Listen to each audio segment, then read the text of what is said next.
Before watching the video, don't forget to subscribe the channel and enable bell notification to never miss an update from us. Hello everyone and welcome. This is Ashima Shukla, your current affairs and banking awareness faculty on Entri platform, and in this video we'll be talking about everyday news events that have happened in the past days.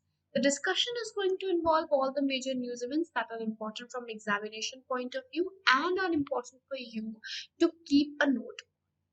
The discussion will be in a highlights form, that is, we'll be giving you all the major news events. For those who want to practice questions, for them we have everyday live quiz which happens excuse me, on Entri app. You can take that quiz every day, a short quiz for your questions. Starting on the discussion, the first news event is State Food Safety Index. Now, this State Food Safety Index was released by FSSAI recently. This was the third index which was released, or the third edition, which was released by the Union Minister for Health and Family Welfare, that being Mansukh Mandaviy. FSSAI full form is Food Safety and Standards Authority of India. Now, in the index, if we have a look at what the index measures and how many measurements are there in this, there are 5 parameters on the basis of which this ranking is prepared. The 5 being human resources and institutional data, compliance, food testing, that is infrastructure and surveillance, training and capacity building, and consumer empowerment. The index is an effort by Government of India to provide safe and quality food to the Indians and see how quality product is being transferred on or being provided to the people of India. Now, if we have a look at the rankings which were released, the winners there were 3 categories, them being larger states, smaller states, and union territories. In larger states, the top 3 being Gujarat, Kerala, and Tamil Nadu. In smaller states, the top 3 being Goa, Meghalaya, and Manipur. In union territories, the top 3 being Jammu and Kashmir, Andaman and Nicobar, and New Delhi. These are the winners of the 3 categories in which this ranking is performed. Now, the total number of mobile food testing vans have been increased, as recently 19 new mobile food testing vans were started. So now we have a total of 109 food testing vans in India as of now, after the flagging off of 19. Then we have Yogi Adityanath his led government in Uttar Pradesh has cleared a proposal to develop an electronic park along the Yamuna Expressway Industrial Development Authority area near Noida to promote electronics industry. The park is proposed to be developed in an area of approximately 250 acres of YEIDA, which is near the Jewar Airport. Now, this development, this national and international companies are going to be investing in this and building it up. It's an investment of about 50,000 crores, which can generate employment for thousands of local youth. Geeta Samota, who is a CISF women official, has become the fastest Indian to do dual summit by scaling 2 peaks in Africa and Russia. So Samota has recently scaled Mount Elbrus in Russia it was in 13th of August, and then Mount Kilimanjaro she has scaled recently in September month. Mount Kilimanjaro being the highest of Africa. Then we have the leaders of 8 permanent members of HCO, Shanghai Cooperation Organization. They have agreed to change the membership of Islamic Republic of Iran. It has been moved from observer state to a full-time member state. Iran had observer status for about 15 years, and now it has become the 9th member of Shanghai Cooperation Organization. So the total number of members have been increased in SCO. And so now the latest is Iran, whereas India and Pakistan, which were the latest, they were of the year 2007. Now, in the coming 2 years, the process is going to be completed. Central government has set up a key task force to assess climate and ESG resilience in India's financial sector and recommended a concrete roadmap to strengthen India's sustainable finance architecture. The task force is going to be headed by the Economic Affairs Secretary Ajay Seth. There are certain recommendations that have been made by the task force, and it is going to be based on the sustainable finance in India and on the country's financial sector's resilience against the risks which are in the various climate and environmental, social, and governance issues. Third edition of India and Indonesia bilateral maritime exercise Semudra Shakti had begun recently in Sunda Strait. This strait is in Indonesia where this exercise is being conducted. Sunda Strait is between Java and Sumatran Islands of Indonesia. Government of India has approved appointment of Air Marshal Vivek Ram Chaudhary as the next Chief of Air Staff as of now, that is on 30th of September. The current Air Chief Marshal, that is RKS Bhaduria ji, his term is going to be ended. So in 2021, for the new year, that is Vivek Ram Chaudhary ji is going to be the Chief of Air Staff. Canada Prime Minister Justin Trudeau ji has won the third term to serve as the Prime Minister of Canada. He has been in power since 2015 and this is his third term which has started.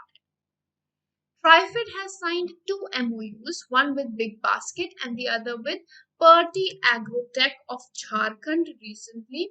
This agreement has been signed as a part of Government of India's transformational programs for tribal livelihoods. PayPoint India has partnered with Bank of Baroda to provide banking services in India via business correspondent model. The partnership is a part of BOB's initiative called BOB Now, New Operating Model and Ways of Working. This is the model on which they are working recently, and with this partnership, banking services are going to reach the unbanked areas of India. That is the you can say the ideal of this. As per a report by UK Department of International Trade, India will be world's third largest importer by 2050. The country will be having about 5.9% of global imports by 2050 as per the report. And it will be following China and US, China being the largest importer. Surya Tamuchai Dari program was launched in Goa state by the Chief Minister Pramod Sawant ji. The program is known as Government at Your Doorstep. So this is a program in which they are going to solve all the grievances of the people, and also all the government schemes and initiatives benefits are going to reach to the people even in the areas which are not reached easily. Kotak Mahindra Bank will buy about 9.9% stakes in KFin Technologies Private Limited, which cost is expected at 310 crores rupees. Kovalam Beach in Tamil Nadu and Eden Beach in Puducherry have received Blue Flag certification recently, and by receiving these certification, the total number of beaches that India has as blue flagged are 10. So we have a total of 10 beaches now which are in the label of blue flag. 8 beaches got certification in 2020, and it was the first time in when a country had received blue flag for 8 beaches altogether. A Blue Flag program is a world-renowned program by Foundation of Environmental Education, which is headquartered in Copenhagen, Denmark, and it marks the beaches as clean and hygienic. It's a benchmark for them.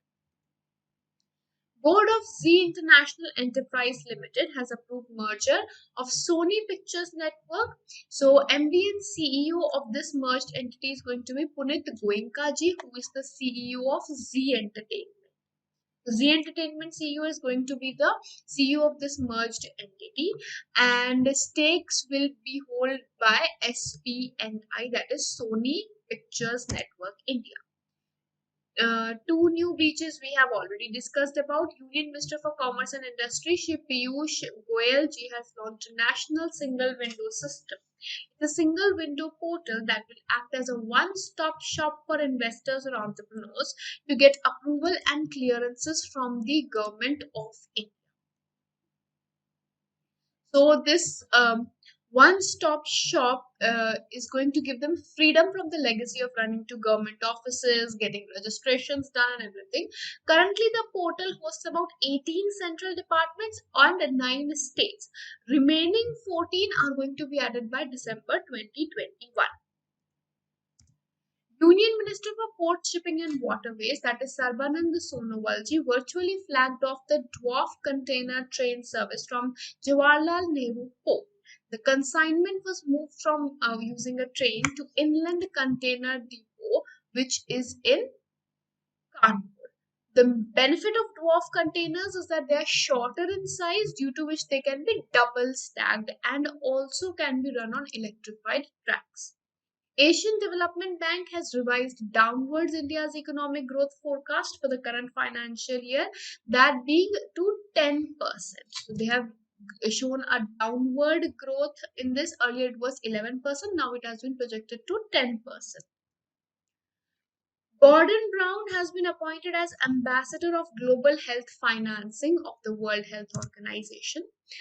OECD, Organization of Economic Cooperation and Development, they have forecasted India's growth to be 9.7% for this financial year 2022. And for the next financial year, that is 2023, OECD projects its growth at 7.9%, which is again dropped from 8.2%. Rajiv Agrawalji has been appointed as the Director of Public Policy by Facebook India.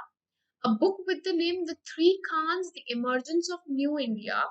This book has been written by Kaveri Babziji recently, and with this we'll be winding up this segment. I hope this session has been helpful. We'll see you in the next video. Till then, have a wonderful day ahead and good luck with your preparations.